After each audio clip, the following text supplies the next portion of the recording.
Yo what's up guys and welcome back to another amazing video. तो भाई आज हम बात करने जा रहे हैं इस दुनिया के सबसे इंटरेस्टिंग क्वेश्चन के बारे में। और ये क्वेश्चन तो आपको वीडियो के थंबनेल और टाइटल को देख के पता चल आया होगा। तो अगर हमारी धरती यानी कि अर्थ क्यूब्ड शेप्ड होती तो क्या होता। अगर आप सोच रहे हो कि हमारी धरती पर सब जैसा है वैसा ही रहेगा तो मेरे दोस्त आप गलत हो।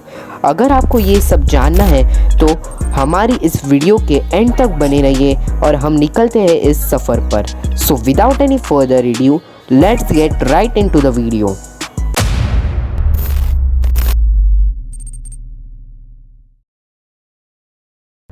तो भाई अब स्टार्ट करते हैं हम इस वीडियो को।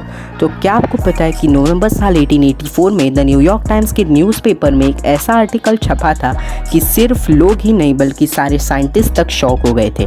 और उसमें लिखा था कि एक स्विस एस्ट्रोनॉमर आंट ने एक क्यूबिकल प्लैनेट को डिस्कवर किया है जो कि नेपच्यून और प्लूटो के बीच में राउंड मार रहा है। उसमें ये भी लिखा था कि उस प्लैनेट पर कोई पेड़ या पौधे मौजूद नहीं है। तो भाई सीधी सी बात है, वहाँ पर ऑक्सीजन नहीं होगा और अगर ऑक्सीजन नहीं है तो किसी भी लिविंग ऑर्गेनिज्म का वहाँ पर रखना इम्पॉसिबल है। और इसलिए ये न्यूज़ 1884 में ही दब गई थी। तो अब आते हैं हम हमारे क्वेश्चन पर। तो अगर अर्थ क्यूब होता तो सीधी सी बात है कि हमारे सारे फिजिक्स के लॉज उस पर एप्लीकेबल होते। And we know that gravitational force always attract to the centre. तो भाई अगर उसके ग्रेविटेशनल फोर्स को ही हम कंसिडर करें तो उस क्यूब के 6 फेसेस हैं और उन फेसेस का सेंटर क्यूब के सेंटर से काफ़ी नज़दीक होगा as compare to the cube के एजेस एंड द कॉर्नर्स। तो भाई इसलिए एक फेस के मिड पॉइंट या फिर सेंटर में ग्रेविटेशन फोर्स ज़्यादा होगा और जैसे जैसे हम क्यूब के एजेस की तरफ बढ़ेंगे तो फिर ग्रेविटेशनल फोर्स कम होते जाएगा। तो क्या आप समझ रहे हो कि तुम्हारा वेट फेसेस पर ज़्यादा होगा और एजेस पर कम। तो अगर आपको ये समझ में नहीं आया तो मैं फिर से समझा देता हूँ, ध्यान से देखो। वेट का फॉर्मूला है weight equal to mg and we know that कि weight is directly proportional to gravity. Means ये कि ग्रेविटी बढ़ेगी तो वेट भी बढ़ेगा और ग्रेविटी घटेगी तो वेट भी घटेगा।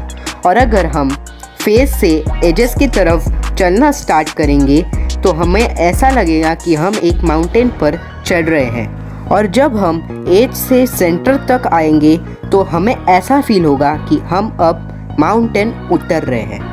है ना एक बहुत बढ़िया ट्विस्ट।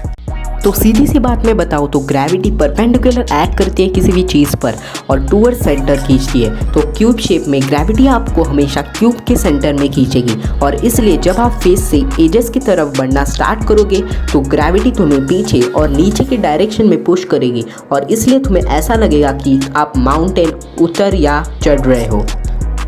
और जैसे कि मैंने पहले भी कहा कि हर एक फेस के सेंटर में ग्रेविटी मैक्स होगी और इस वजह से हमारे प्लैनेट पे जितने भी ओशंस मौजूद हैं उनका पानी हर एक फेस के सेंटर में अट्रैक्ट हो जाएगा। तो भाई अगर हमारी पृथ्वी को स्पेस से देखा जाए तो वो ऐसे क्यूबिक शेप में दिखेगी जिसके सेंटर्स में ब्लू बड़े बड़े स्पॉट्स हैं। जैसे एक डाइस दिखता है जिसके फेस पर एक डॉट छपा है।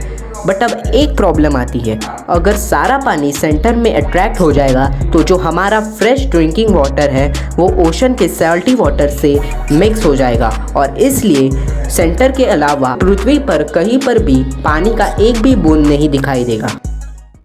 तो भाई और एक ट्विस्ट आ जाता है, जैसे कि आप फेसेस से एजेस की तरफ बढ़ना स्टार्ट करेंगे तो आपको ऐसा भी लगने लगेगा कि एक माउंटेन से बने बाउल में आप रह रहे हैं। इसका एक्सप्लेनेशन ये है कि जब भी एजेस की तरफ बढ़ेंगे तो ज़मीन की ऊंचाई बढ़ती जाएगी बिकॉज ऑफ लेस ग्रेविटी, क्योंकि ज़्यादा ग्रेविटी मौजूद नहीं है जो ज़मीन को नीचे की तरफ पुल कर सके।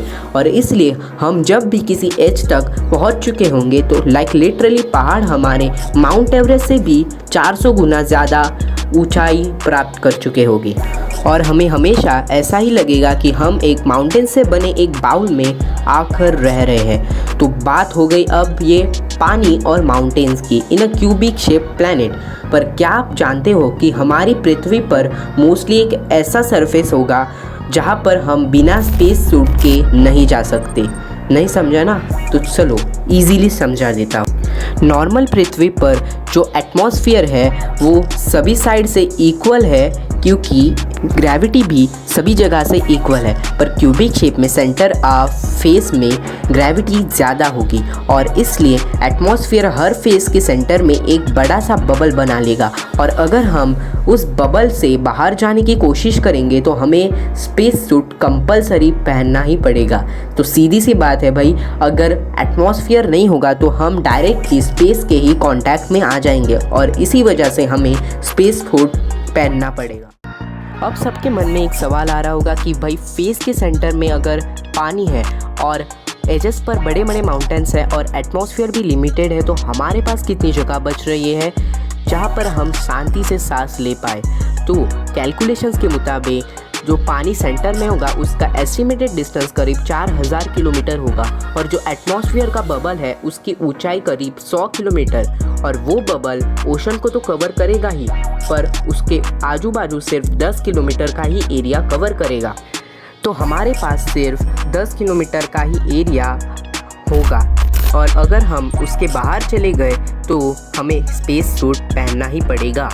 और भाई हमें क्यूब के एक फेस में सिर्फ 1,56,315 किलोमीटर का ही एरिया मिलेगा और हमारे धरती की पॉपुलेशन है 780 करोड़। तो सोचो इतने से एरिया में हमें इतना सारे लोग फिट करने होंगे। तो भाई हम इंसान ही इतनी जगह कवर करेंगे तो उस प्लेनेट पे ना ही फॉरेस्ट होगा और ना ही गार्डन। तो सीधी सी बात है भाई, अगर फॉरेस्ट नहीं होगी तो ऑक्सीजन कहाँ से प्रोड्यूस होगा, और ऑक्सीजन नहीं प्रोड्यूस होगा तो एटमॉस्फेयर कितना भी बड़ा हो क्या फ़ायदा अगर हम सांस ही ना ले पाए। तो इसका मतलब ये हुआ कि कोई भी जीव इस प्लेनेट पर सिर्फ लिमिटेड समय के लिए ही जी सकता है। फिर भी अगर हम हाइपोथेटिकली कंसिडर करें कि आज हमारी पृथ्वी अगर क्यूब शेप की होती तो सबसे बड़ा खतरा हमारी आज की जनरेशन को किस चीज़ से होता, तो आप बिलीव नहीं करोगे कि हमारी आज की जनरेशन इंटरनेट नहीं यूज़ कर पाती और ये वीडियो भी आप नहीं देख रहे होते। नहीं समझा ना, इजीली समझा देता हूँ। देखो, तो हम जैसे टेलीकम्युनिकेशन सैटेलाइट स्पेस में भेजेंगे तो वो सैटेलाइट कुछ देर के लिए ही सर्वाइव कर पाएगी और वो ब्लास्ट हो जाएगी। और ये क्यों होगा ये आपको नहीं पता तो मैं समझा देता हूँ। तो भाई देखो, जैसे कि मैंने कहा कि हमारे क्यूब अर्थ पर स्पेस तक ऊंचे और लंबे पहाड़ हैं और हमारी अर्थ रोटेट कर रही है और इसलिए सैटेलाइट कभी भी पहाड़ से टकरा सकते हैं। और अब आप में से कोई बोलेगा कि हम उस सैटेलाइट को पहाड़ से ऊपर क्यों नहीं रख देते। तो फ्रेंड्स थिंक अगेन, माउंटेन्स की हाइट माउंट एवरेस्ट से भी 400 गुना ज़्यादा है और अगर हम किसी सैटेलाइट को इतना ऊपर भेजेंगे तो हमारा ही कंट्रोल उससे हट जाएगा, क्योंकि सीधी सी बातें हैं वो अर्थ के ग्रेविटेशनल फील्ड से ही बाहर हो जाएगी। तो ऐसा करना हमारे लिए इम्पॉसिबल है। तो भाई इसका मतलब ये कि एक फेस वाले दूसरे फेस वालों से कांटेक्ट नहीं कर पाएंगे और ना ही वहाँ पर इंटरनेट होगा। मीन्स अगर आपका रिलेटिव किसी दूसरे फेस में रहता है तो फॉरगेट अबाउट इट, आप उससे कभी नहीं मिल पाओगे। और एक फेस से दूसरे फेस तक ट्रैवल करना इक्वल्स टू स्पेस ट्रैवल। तो क्या आप ये समझ पा रहे हो, एक छोटी सी ज्योमेट्रिकल बदलाव से इतना बड़ा इम्पैक्ट हो जाता है ना। और जो आज हमने इतनी सारी थियरीज डिस्कस की उनसे हमें ये पता चलता है कि हमारे सौर मंडल में किसी भी क्यूबिक प्लैनेट का होना इम्पॉसिबल है। तो फ्रेंड्स आज के लिए सिर्फ इतना ही। अगर आपको ये वीडियो अच्छी लगी हो तो उस लाइक बटन को जाकर तोड़ दो और जो नीचे लाल कलर का सब्सक्राइब बटन है उसे भी दबा दो। और अगर आपको मेरे चैनल से नोटिफाइड रहना है तो उस बेल आइकॉन पर भी दबा दो ताकि आपको ऐसी इंटरेस्टिंग वीडियोस की नोटिफिकेशन मिलती रहे। तो मैं मिलता हूँ आपसे किसी और नई इंटरेस्टिंग वीडियो में। तब तक के लिए keep learning and keep growing. Good bye.